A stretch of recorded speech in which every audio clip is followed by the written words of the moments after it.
You're listening to Hurry, the Movie is Starting podcast. Hello and welcome. My name is Richard. Ash. I'm Austin. And welcome to the podcast Hurry, the Movie is Starting. Today we are going to be reviewing the hit movie The Fall Guy, directed by David Leitch, who has also done films such as Deadpool 2, John Wick 4, Atomic Blonde. He has some couple good movies in his repertoire that he's done. And I think this one is another... I think this might be his best work, honestly. I'm just going to say that. This was a banger of a movie. It was a banger.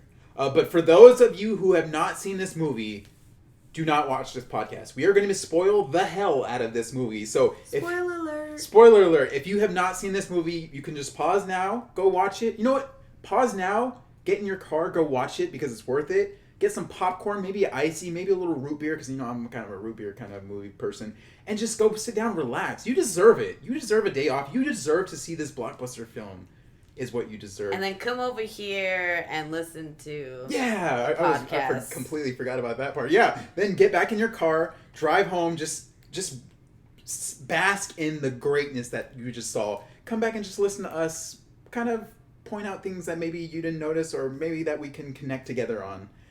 This movie, that was like a whole ass intro.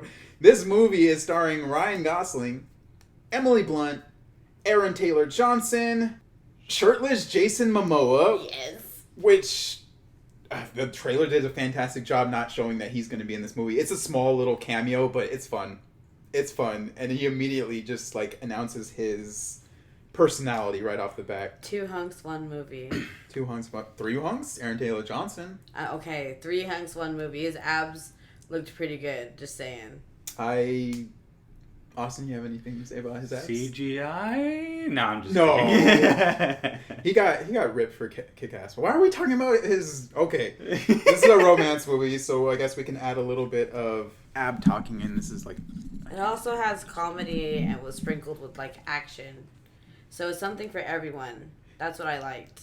Yeah, it is a little something for everyone. It does have, and we're going to get to this too, there's just so much great things to talk about in this movie. And so also, much to unpack. Yeah, so much to unpack. And also features Stephanie Hsu, who is Jobu Tupaki in Everything Everywhere All at Once, which it was cool to see her in a blockbuster film such as this. I'm glad to see her because she's a good actress. So the plot of this movie is Cole Seavers is a stuntman that is good at taking the fall, literally. After a traumatic accident, he disappears from all the things he loves, leaving his paramour, Jodie, behind. Will he re-spark that past flame or fizzle out in the process? So, like I said, let's just dive right into this. I've made a list of things to talk about with this movie because there were just so many things that I saw that were positive for me that I just wanted to talk with you guys about.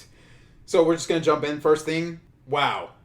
Wow, indeed. Wow. Woo! Wow, yeah, just shout out to David Leitch. That was a great film. It just had something for everyone. It had a lot of action, for sure. But the romance, very, very, very dominant in that movie. And it was not just one of those, to me, it was not one of those cheesy Notebook kind of romances, even though it kind of like took similarities from that, but also made it its own thing. Hell, I want to go with Ryan Gosling on a beach and drink spicy margaritas and make bad decisions. Make some bad decisions. While listening to Kiss, I have to throw that out there. They played Kiss. The soundtrack for this movie was phenomenal. I teared a little when they played Kisses. I was always made for loving you. I was made for loving you. Yes. I was made. Such a great song. They didn't just play it. They put it on repeat. They put it in that movie as many times as you would hear like Fireflies back on the radio back in the day. Like good for them. Constantly on. And it worked. It worked. Good for them. It like anytime that came on, you're like, oh shit, the action's about to happen. It was just fantastic in that aspect. So I'm saying shout out to David Leitch for how like amazing this movie is. Obviously shout out to Emily Blunt and Ryan Gosling for sure. Yeah. Shout out to Stephanie Hsu. Like, just shout out to everyone. This film was so good. I really didn't have many like negative things to take away from my like overall score or overall take on the movie. Austin, any shout outs for you in this movie? I overall thought it was the comedy was really, really, really good. The comedy definitely wasn't it wasn't bad. The romance was pretty good too. So yeah, pretty good movie. Pretty good movie. Oh yeah. Ash, do you have any shout outs in this movie? comedy was really good. It was like there was some obvious like comedy stuff, but then there was some other like pettiness comedy with the playfulness of Ryan Gosling that just made it like. I mean, it was open there. It was Ryan Gosling. Yeah. Okay, first off, my mouth was drooling. I don't know about y'all, but Ryan Gosling and Jason Momoa in one movie, yes. 2, I feel like the producer that was always chugging the Coke, like what, like she, like anytime she was nervous, she would just chug her giant cup of Coke. One of the producers in that movie, I felt like that was kind of like a weird like tick. But I mean, it happens. But I also Diet Coke too. Yeah. Can't forget the diet. The Diet Coke. I also want to say that Hannah Waddingham. The Hannah Waddingham. She was from Ted Lasso. Sorry, continue. I want to say that I don't know. Ryan Gosling is on fire since he did Barbie. You know, he's just been like jet setting in everything right now. I've seen him recently on Jimmy Fallon. I've seen him on SNL. Like. And Emily Blunt's joining him, so that's kind of cool that they're doing it together, going on these shows together. This might be his biggest hit since The Notebook. Honestly, like I was, Barbie, he got a lot of love. He was Barbie. Kenneth, Kay. He was Kenneth. He got a lot. But yes, he was Noah in The Notebook, and I can't forget that. You actually got to see like a little bit of Noah in there in this movie. Yeah, this was like he did fantastic, and he's just fun. He plays that playful, charismatic role like in a healthy way without being like cocky or a douchebag or like negative, just so well. Speaking of Ryan Gosling, what about the next point? The chemistry between Ryan Gosling and Emily Blunt. I mean, in the movie when she's doing karaoke and she's, she was sad. She changed her song of karaoke at the last minute because she was sad. And then as she's singing, he tried his hardest to get there. And you see him just driving by the karaoke while, trying to fight off these bad guys. And he really tried to make it. And at one point in the movie, he asked her, "What song did you sing? I tried really hard to get there. What song did you sing?" And that meant a lot, you could tell. Yeah. And little things. The chemistry of her. She was sad in that moment because this was like them meeting up again after he apparently had ghosted her from the past. So she's still a little salty about that situation, but she's also open to kind of trying to understand more of what happened and potentially close the book on this situation. That's what I feel like she's kind of doing. But then interacting with him and just seeing him again is like reigniting something in her, and she's slowly fighting it, but eventually she kind of comes to terms with those feelings. And it's just like their chemistry in this movie. Does John Krasinski have something to worry about?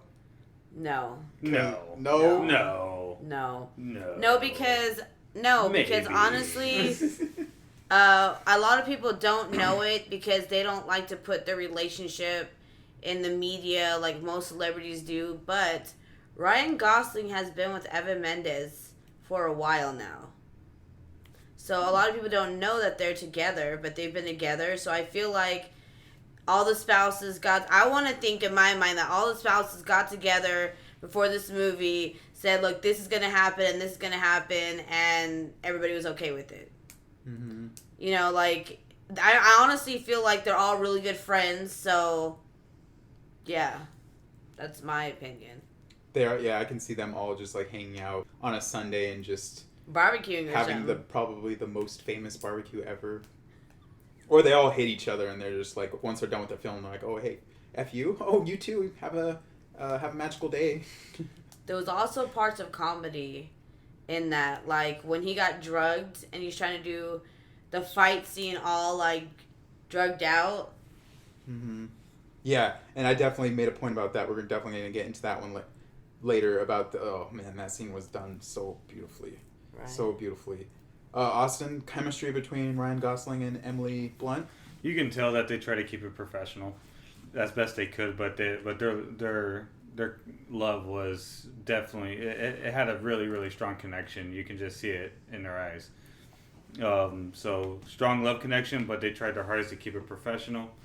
I think it was funny when she kept pointing it out in front of the entire cast of of him ghosting her for so long. Yeah, that was hilarious. And then every time they would talk about it, they'll go back and do the stunt. And then once he does the stunt, it hits the wall, and then it immediately shuts off back to the topic again. They did that like, what, 4 times? Yeah, I think they ended up doing it like 8 total times, like shooting it. And it's just her enjoying him hitting a wall because he essentially ghosted her, left her with not a single word as to what's going on.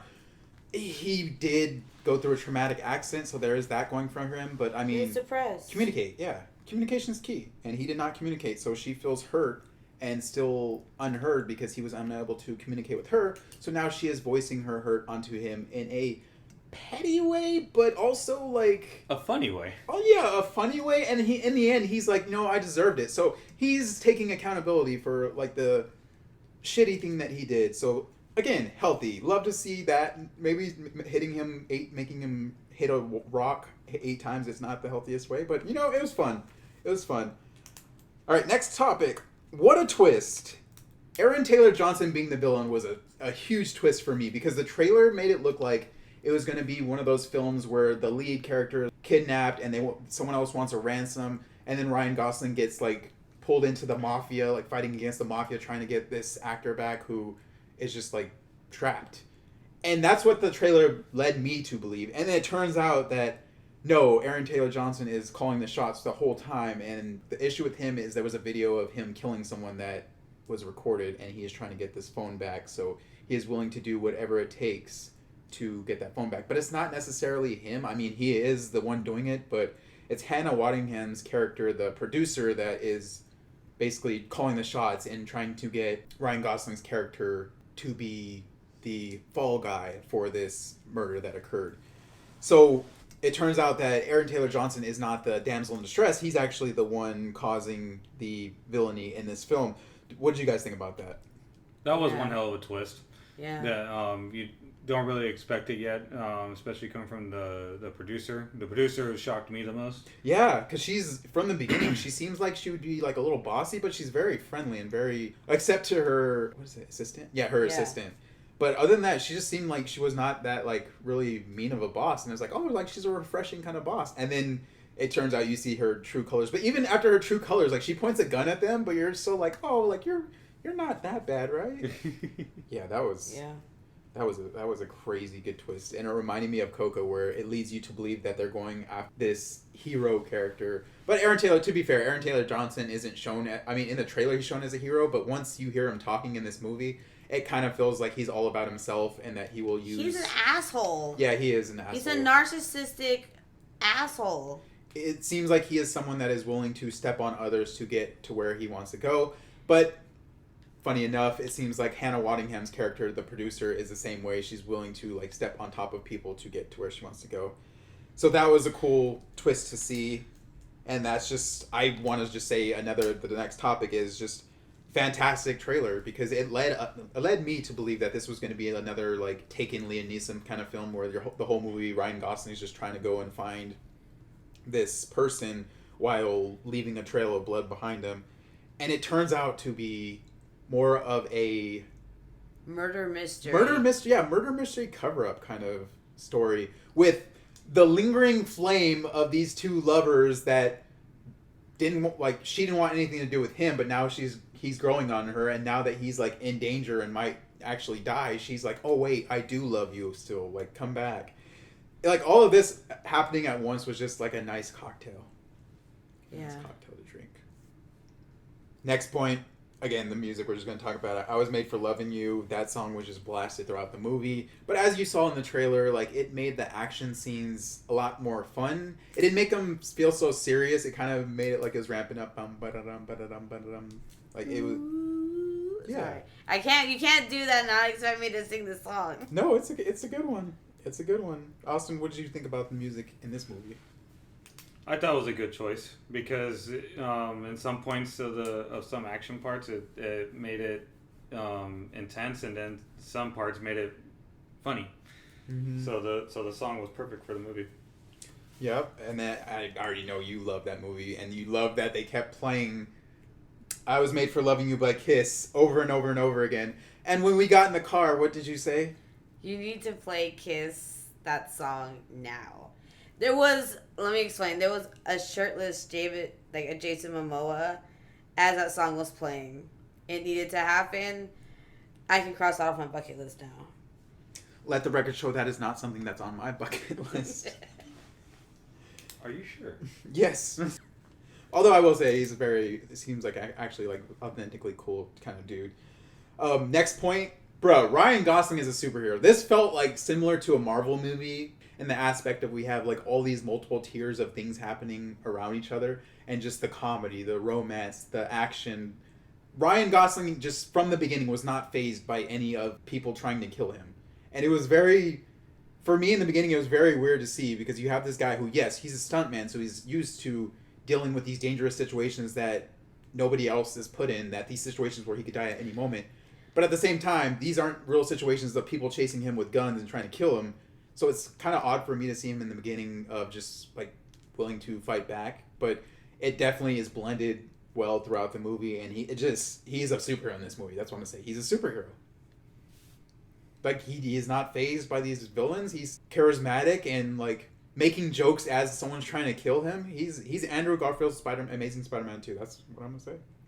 What did you think about the action, like separating from the romance? Because in the beginning it was very heavily romance with the stunts being that action element until like the movie went like put the romance kind of to the side for this side quest of the action. What do you think about that? I think that the romance was where it needed to be. It wasn't so heavy. It was the right amount. If that makes sense. Yeah, it wasn't over the top. It was like a romantic comedy. Because as he's about to, like, I don't know, fly and catch a helicopter, he's like, hey, after this, let's go do karaoke and go to the beach and drink and make some bad decisions. She's like, okay, yeah, and then, let me just grab this airplane real quick. So it was kind of cute because it was romantic, it was comedy, but they were doing it in the middle of action. Yeah. So it was kind of like a chocolate covered cherry. Yeah, and another like positive, healthy sign is that when Emily Blunt like kind of pushes Ryan Gosling's like advances back, he's not like overtly pushy. He's kind of like, okay, no worries. He'll make a joke about it, but he won't keep pushing, and that's something good to see because like no means no, obviously, but the way that you can tell that she wants him to tell her how he feels and he wants her to tell her how she feels, and they're both like dancing around this I'm not going to step in first, you step in first kind of situation. We've all been there. We have all been there. Or her flirty nature. It's like, hey, I haven't seen you in like a year, but can you drive me to my car? It's only 5 feet away. Yeah, that was cute. Like, she's like, can you drive me to my car? Because they're just sitting in the truck just like talking with each other. Again, dancing around what they both want to know. And she asks for a ride and he drives up literally 5 feet and that's her car. That was very cute. I just like a man who cries. Not a man who cries to Taylor Swift, but a man who cries. He was in fact crying to Taylor Swift because, you gotta add some Taylor Swift into a blockbuster film these days. No. I regress. Austin, what do you think about how the action and the romance blended together? I think it was perfectly balanced between the two. Yeah. Yeah, they did do a really good job of, like, even during the action, it would like add elements of when she's trying to call him, get a hold of him, and he's just going through like these deathly situations. So they did a really good job at balancing it. They even have a scene where they're both on the screen at the same time, but in different, like they split screen them. And David Leitch just did a great job in this movie. There's so many things that I thought he did well, and this was a great movie. Next point, this is classic Ryan Gosling from The Notebook. He is very romantic, but he's very charismatic. And in The Notebook, there's things he does that is kind of pushy or a little too much.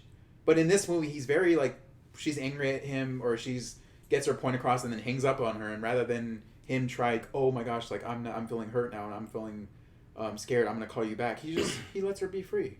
Because that's what love is. Love is just letting someone be free and choosing you. And, yeah. Did this come off to you guys as Ryan Gosling's back to form from The Notebook? I say so. I didn't really watch The Notebook. I saw a glimpse of Noah from The Notebook. Okay, well, would you say this is his best work? No. No, you still think The Notebook? Notebook was top 5. Top. He built a house with his bare hands for a woman. Yeah, but didn't she say no like several times? Yeah, but he still waited for her. Hashtag don't wait for people though. Next topic: Emily Blunt directing their story as they're like playing on later on in the movie, because in the beginning she's just a camera operator, and towards the end later on after he comes back from the ghosting, which I'm going to refer to it as the ghosting, she is now a producer producing her first film that is set to be like her breakthrough movie. And she's directing a movie, and it's about aliens and cowboys, and this is basically essentially their story. And it's funny to have her, like, again, we mentioned that scene where she's berating, like, Ryan Gosling. No, she's not berating Ryan Gosling. She's talking about the characters in her story that are her and Ryan Gosling. And everyone is understanding what she's saying. And Ryan Gosling's understanding what she's saying. So they're all kind of like, okay, this is awkward, but also what's going to happen? Right. And just that mix of that situation that she's directing what is going on between them, and her version of the film is not done yet because their version of what's going on with them is not finished yet either. Yeah. So it's fun in that aspect, and that's just beautifully done by David Leitch. Yeah, I concur. All right, the next point, let's get real. This movie did a great job of showing healthy moments in this movie. So, for instance, Gosling, what happened? He got in a accident, and the accident like really damaged him, and he just didn't want to come back after that. He disappeared. He changed his phone number. He essentially left Jodie without telling her what happened. I mean, he went through a traumatic accident, and he cannot do the one thing he loved, which was stunts. So he kind of ran away, and the movie did a great job at showing him later on in the film being accountable. And while he says, yes, I deserve that, he also says, I didn't want to see you because I wasn't the version of myself that you fell in love with. And that felt real for me, because I feel like we've all been there in moments where we kind of want to distance ourselves from someone because we feel like we're going through a tough time, or we can't show up for that person as we used to. So we feel like rather than be a burden for them, we just distance ourselves. And I think that was something that I did not think that was going to happen in this movie, but they featured that incredibly well done with Ryan Gosling just being vulnerable and honest about his feelings. And he's not trying to lie. He's not trying to say, oh, well, you did this. He's not trying to fight with her. You can tell he loves this woman, and he's telling her, like, I didn't know what to say. I kept thinking about it for so long that I thought about it for too long, and then there was no time for me to do anything about it. And I think that hits us all in the feels, especially the moment where he has to fake his own suicide because people are trying to kill him. They're trying to use him as a scapegoat for the murder that Aaron Taylor Johnson committed.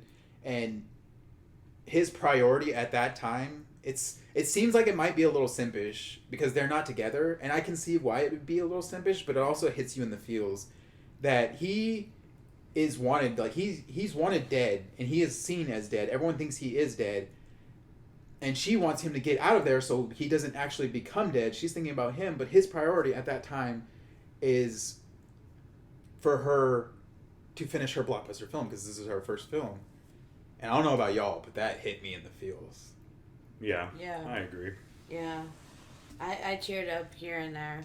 Yeah, it was very like refreshing to see. It also hit, like, Emily Blunt did a great job of just showing like that she felt in that moment, she just felt she was his world, and she loved that, and that's what she wanted, and that's what she got. And when she thought he died, and then, you know, like, he hid in an outfit and she like attacked him. Yeah. In an alien outfit, and then he's like, all you do is thumbs up, and then she's like, you're not dead, I fucking knew it. That right there is like, you're not fucking dead. And you know, that's when they let their feelings out. And yeah, and just like, again, the healthy masculinity of Ryan Gosling. Okay, this might not be the healthiest, but like, she stabbed him in the knee with a pen, and he makes a joke about like, oh, good thing you took the pen out at the perfect time, because that's like, now I won't for sure get ink poisoning. And it's like, wow, this girl just tried to like kill you, but you know that like she doesn't know who you are, and you know like tensions are high with her, so you kind of forgive her, but also like make a joke about it to hold her a little bit accountable. Right. All right, we talked about it earlier about the fight scene when Ryan Gosling is not low. Bro, let's talk about the fight scene. There's a fight scene where he takes a drink from a was it Sex on the Beach? No, it was Shirley Temple. Shirley Temple, yes. He takes a drink from a Shirley Temple from a shady character that has cheetah print tattoo on his head.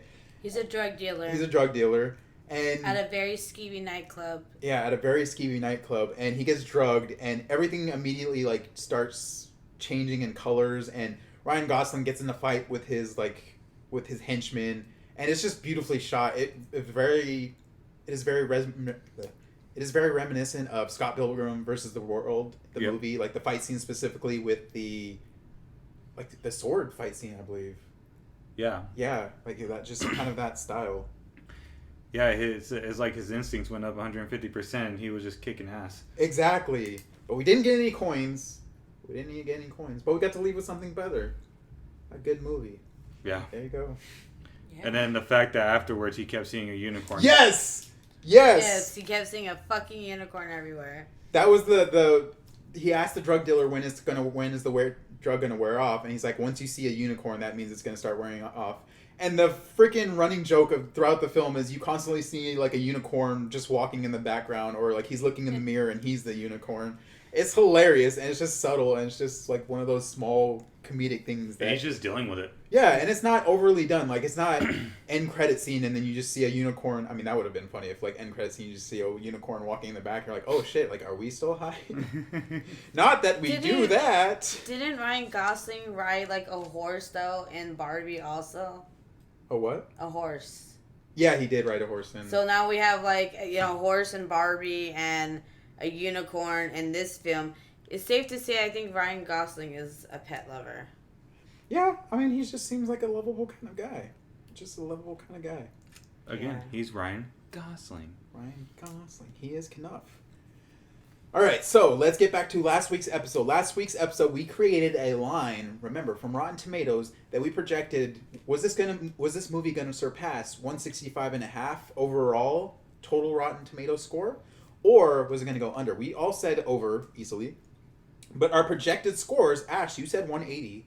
Austin, you said 170. And I said 174.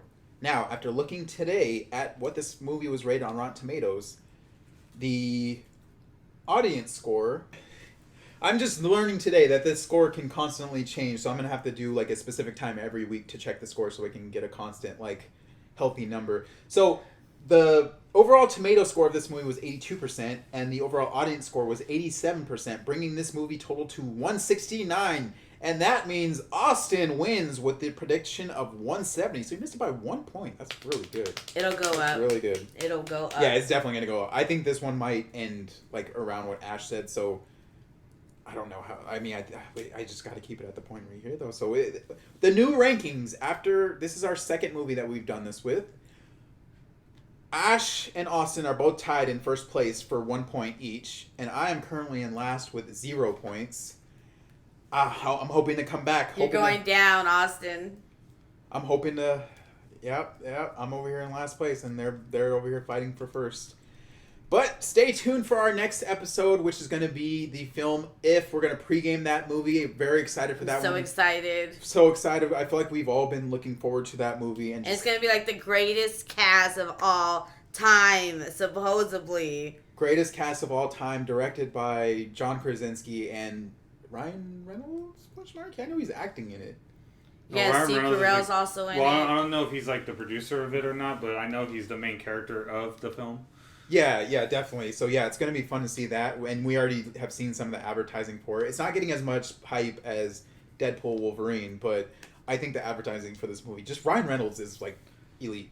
But anyways, that's going to be on the next podcast, so stay tuned for that. We're going to be releasing that pretty soon. One more thing, final takes on the movie. Ash, anything else you want to say about this movie? I just have to say, 2 guys, 1 hot soundtrack, has everything you're looking for. Men and women can watch it. But women, if you come, you might want to bring some alcohol. It's going to get steamy. Whoa. Are you... Oh, pause. Wait, no, never mind. Not going there.